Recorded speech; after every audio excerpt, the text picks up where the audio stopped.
হ্যাঁ বন্ধুরা, দেখুন আমার মেয়ে নিজের হাতে নিজে রুটি বানাবে, সে নিজেই আবার ভাজবে এবং নিজেই খাবে। সে কাজের প্রতি খুব আগ্রহ, পারুক বা না পারুক করতে চায়।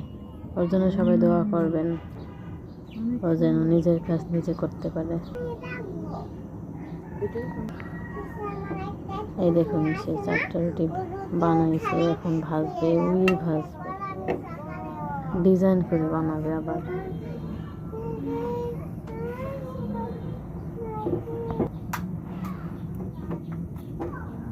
সে ভাজে সে খাবে, তার বাবারে দিবে, তার মারে দিবে, আবার ওই যে নিজে নিচে ভাজি দিয়ে সে বসে বসে খাবে, ওইটুকুই খাবে, আর নেবে না।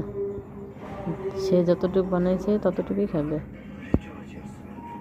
ধন্যবাদ সবাইকে। আসসালামু আলাইকুম।